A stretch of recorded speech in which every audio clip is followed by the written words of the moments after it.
Assalamualaikum warahmatullahi wabarakatuh. Apa kabar kalian? Semoga kalian baik-baik saja dan tetap diberikan kesehatan oleh Allah Subhanahu wa taala. Bantu channel kami dengan cara subscribe dan tekan tombol lonceng kalian. Terima kasih. Semoga kisah ini bermanfaat. Bagaimana seorang bocah tunawisma bertangan satu yang tinggal di kota kardus menjadi orang terkaya di kota. Dia tinggal di sebuah kotak kardus dan dibesarkan dalam kemiskinan. Bahkan dia tidak pernah membayangkan dia akan menjadi orang terkaya di kota dan tinggal di rumah besar suatu hari nanti. Tapi ada lebih banyak kisahnya. Ibu kandungnya muncul kembali dalam hidupnya tepat setelah dia menjadi sukses. Saat Adam sejenak mengalihkan pandangan dari laporan yang sedang dibacanya dan mengingat kesepakatan sebelumnya, dia masih merasa sulit untuk percaya bahwa dia telah memecahkan kontrak $1 juta. Setahun yang lalu dia hanya bisa memimpikannya. Adam kembali bekerja ketika sekretarisnya Emily memasuki kantornya. Seseorang ingin bertemu dengan Pak, katanya. Adam mendongak dari komputernya. "Iya, seorang wanita," kata Emily. Dia bilang namanya Carissa dan dia hanya ingin bicara dengan Bapak. "Suruh dia masuk," jawab Adam dengan tenang dan kembali ke laporan. Tetapi ketika wanita itu memasuki kantor Adam, dia menggigil.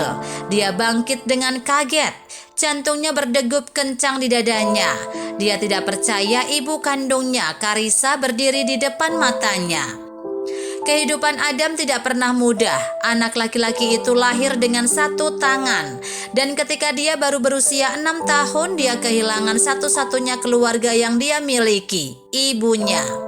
Adam tidak pernah bisa melupakan hari ketika Carissa meninggalkannya. Mereka berkeliaran di jalanan sore itu untuk mencari tempat berlindung. Ayah Adam, Horizon, adalah seorang tukang dan Carissa adalah seorang ibu rumah tangga. Jadi uang selalu ketat dalam keluarga mereka. Setelah kematian ayahnya, keadaan memburuk. Carissa tidak cukup berpendidikan untuk mendapatkan pekerjaan yang layak. Jadi untuk beberapa waktu dia dan Adam bertahan hidup dengan menjual perabot rumah tangga dan peralatan dapurnya. Ketika uang itu habis, tuan tanah mengusir mereka, memaksa mereka hidup di jalanan. Carissa akan mengobrak-abrik tempat sampah untuk mencari makanan dan mereka tidur di sebuah gang di mana tidak ada yang akan mengusir mereka. Tapi suatu hari, polisi yang berpatroli di daerah itu mengusir semua pengemis dan Carissa serta Adam harus pergi. Sejak hari itu, Carissa akan memasukkan anak laki-lakinya ke dalam kotak kardus dan menggendongnya saat kakinya lemas. Terkadang dia akan melindungi Adam di bawah kotak itu dari hujan dan panas. Di satu sisi kotak itu adalah rumah mini Adam yang bisa dipindahkan. Itu pergi bersamanya kemanapun dia pergi. Sore itu, Carissa telah berjalan dan beristirahat di trotoar sembarangan. Adam, katanya, memasukkannya ke dalam kotak dan meletakkannya di gang. "Jangan kemana-mana, oke? Ibu akan segera kembali. Ibu akan mengambilkan makanan dan air." Adam baru berusia 6 tahun dan mengangguk seperti anak baik. Tapi sore berganti malam dan tidak ada tanda-tanda keberadaan Carissa. "Ibu," dia bangkit dan mengintip keluar kotak ibu. "Di mana?" Ketika Adam tidak melihat Carissa dimanapun, dia memeluk lututnya dan mulai menangis. Tiba-tiba dia mendengar suara lembut memanggilnya. "Oh, mengapa anak laki-laki manis sepertimu menangis?" tanya suara itu. "Dan apa yang kamu lakukan di sini, anak kecil?" Adam mendongak dengan mata merah bengkak dan melihat seorang wanita dengan wajah ramah menatapnya. "Aku tidak bisa menemukan ibuku," katanya sambil menangis, "dan aku takut."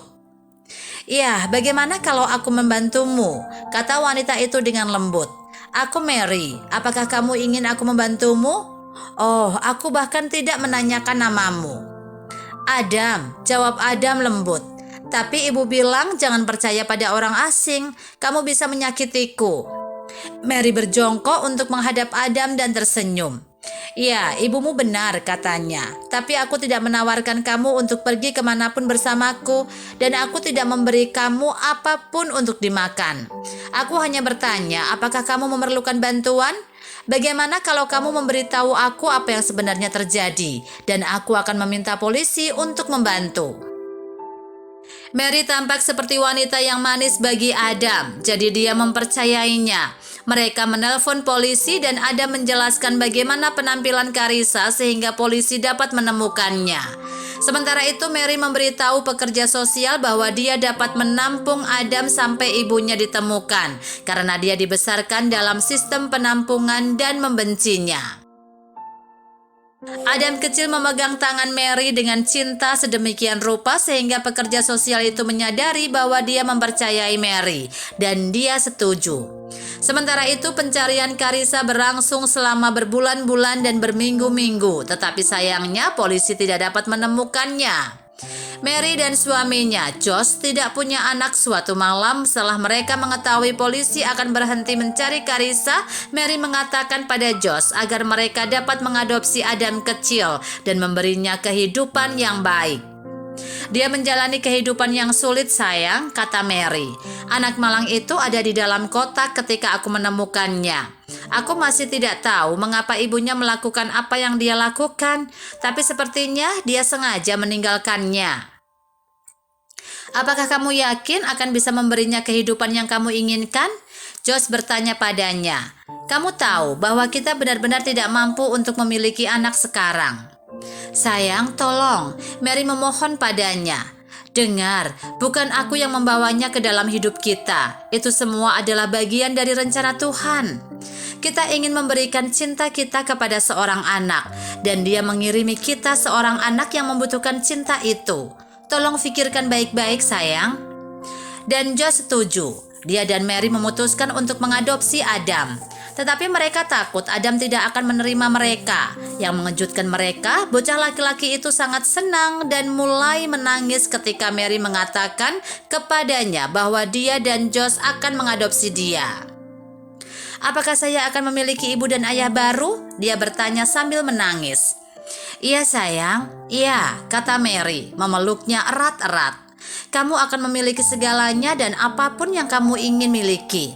Kami ingin kamu menjadi putra kami, Adam. Kami mencintaimu." Dan akhirnya Adam menemukan rumah yang penuh kasih.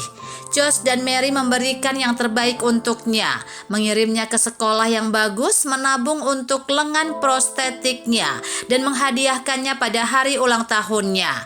Dan Mary menjual perhiasannya untuk menyekolahkan Adam ke perguruan tinggi. Adam menghargai upaya orang tua angkatnya dan bekerja sangat keras. Namun beberapa minggu sebelum kelulusannya, Josh meninggal dunia. Adam harus tetap di sisi Mary dan menjaganya. Dia patah hati setelah Josh pergi, dan Adam tahu dia tidak bisa meninggalkannya sendirian. Pada saat itulah Adam memutuskan untuk memulai bisnis dan dia menjadi sangat sukses sehingga dia membeli sebuah rumah besar untuk dirinya dan Mary. Tapi tidak ada yang mudah baginya. Dia bekerja serabutan untuk menghidupi dirinya sendiri dan hanya setelah beberapa ide gagal dia akhirnya meluncurkan startup yang membuat peralatan murah untuk para penyandang cacat. Di kotanya yang kecil, tidak semua orang yang memiliki kemampuan khusus mampu membeli peralatan yang mereka butuhkan, sehingga bisnis Adam menguntungkan mereka. Segera perusahaannya mulai berkembang, dan suatu hari seorang klien Jepang menawari Adam kesepakatan jutaan dolar. Bahkan dia tidak dapat mempercayainya, tetapi kesuksesannya dengan cepat sampai ke media lokal, dan Adam tumbuh menjadi orang terkaya di kota. Dia menelpon Mary dan bercerita tentang wawancaranya dengan media, dan ibunya senang dengan kesuksesan putranya. "Aku berharap ayah ada di sini untuk melihat ini, Bu," katanya sambil menangis. Adam bahagia dengan hidupnya. Dia senang dengan cinta dan perhatian yang diberikan Mary dan Josh padanya. Dia tidak pernah mengingat Carissa setelah dia diadopsi, dan ketika dia tumbuh dewasa, Adam menyadari bahwa dia telah meninggalkannya. Dia pasti lelah merawatnya, jadi dia meninggalkannya pada takdirnya. Jadi ketika Adam melihatnya lagi setelah bertahun-tahun, dia tahu mengapa dia ada di sana untuk uangnya. Dia tampak pucat, lemah, dan membutuhkan, tetapi dia bertekad untuk tidak jatuh karena air matanya. Adam, kata Karissa sambil menangis, berusaha memeluknya tapi Adam mundur. Apa yang kamu lakukan di sini? Bentaknya, keluar. Adam, kumohon. Karissa memohon, aku hanya ingin melihatmu. Lihat aku, dia marah. Kamu datang menemuiku hanya setelah aku menjadi pengusaha sukses. Di mana kamu saat aku menangis dan menunggumu kembali? Di mana kamu saat pergi saja? Kurasa aku tidak tahan dengan wajahmu. Sayang, katanya. Bu, kata Adam kaku. Tolong tinggalkan kantor saya atau saya terpaksa memanggil petugas keamanan. Pintu keluar tepat di belakang Anda. Karissa terluka, tapi bisakah dia menyalahkan Adam? Dengan air mata berlinang dia berbalik dan berjalan keluar dari kantornya. Adam kembali bekerja, tidak terganggu. Dia tidak memiliki rasa simpati untuk wanita yang telah meninggalkannya bertahun-tahun yang lalu. Faktanya, Adam senang dia mengusirnya. Dia sudah keluar dari hidupnya sekarang dan dia tidak akan pernah bertemu dengannya lagi. Namun seminggu kemudian Adam akan pulang kerja ketika mendapat telepon dari seseorang wanita bernama Angela yang memperkenalkan dirinya sebagai teman Karissa. Jadi bagaimana jika dia meninggal? Bentak Adam. Dia tidak berarti apa-apa bagiku. Mungkin kamu harus menghubungi keluarganya. Dia akan memilikinya, bukan? Lagi pula, dia baru saja meninggalkanku untuk mati. Adam, kata Angela serius, ibumu tidak punya siapa-siapa. Faktanya kamu adalah satu-satunya keluarga yang dia miliki. Dia meninggalkan sesuatu untukmu dan keinginan terakhirnya adalah memastikan kamu menerimanya. Apakah kamu tahu dia dirawat karena... Ya, kalau kamu mencoba menjual cerita sedihnya padaku itu tidak akan berhasil. Jangan menghubungiku lagi, bentak Adam dan menutup telepon. Namun 2 hari kemudian sesampainya di tempat kerja dia menemukan surat Karissa di atas mejanya bersama dengan surat-surat lainnya. Dia akan membuangnya ke tempat sampah tetapi rasa ingin tahu menguasai dirinya dan dia memutuskan untuk memeriksanya. Saat Adam mulai membaca surat itu dia menyadari intensitas dari apa yang telah dia lakukan. Surat itu berkata, Adamku sayang, ibu tahu kamu membenciku atas perbuatanku. Tapi percayalah Adam, ini tidak seperti yang kamu pikirkan. Ibu memang meninggalkanmu di gang itu, tapi bukan karena ibu tidak akan pernah kembali untukmu. Ibu akan kembali untukmu dan ibu melakukannya. Ibu mengalami kecelakaan hari itu sayang dan ibu koma. Ketika ibu bangun beberapa bulan kemudian, ibu bahkan tidak ingat siapa ibu. Sepasang suami istri yang baik hati merawat ibu dan mereka membawa ibu ke terapi. Ibu kemudian bisa mengingatmu dan ibu mencoba menemukanmu. Tuhan sedang menguji cintaku padamu, bukan? Ibu mencoba menemukan kamu selama bertahun-tahun dan suatu hari ibu menyerah. Ibu hanya tidak tahu harus berbuat apa. Ibu telah mencoba semua yang ibu bisa dan tidak ada tanda-tanda keberadaanmu. Lalu suatu hari ibu melihat fotomu di majalah.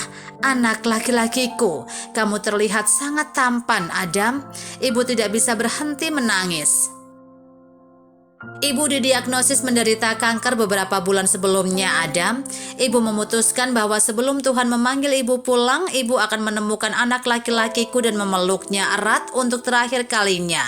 Ibu tahu pertemuan terakhir kita tidak seperti yang kukira, tapi ibu akan selalu mencintaimu, Adam. Lebih dari kamu tahu dan lebih dari apa yang bisa ibu berikan kepadamu. Dengan cinta, ibumu, Karissa. Air mata Adam tidak berhenti. Saat dia menutup surat itu, dia menyadari amplopnya tidak kosong. Ada sebuah liontin di dalamnya yang tidak pernah dijual Karissa.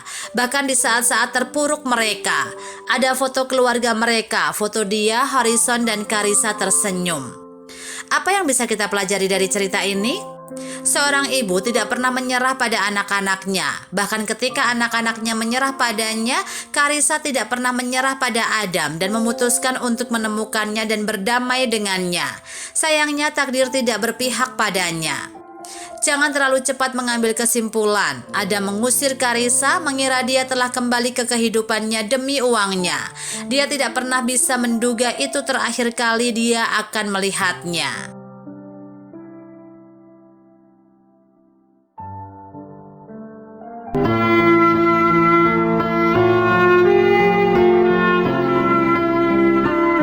Assalamualaikum warahmatullahi wabarakatuh. Apa kabar kalian? Semoga kalian baik-baik saja dan tetap diberikan kesehatan oleh Allah Subhanahu wa taala. Bantu channel kami dengan cara subscribe dan tekan tombol lonceng kalian. Terima kasih. Semoga kisah ini bermanfaat.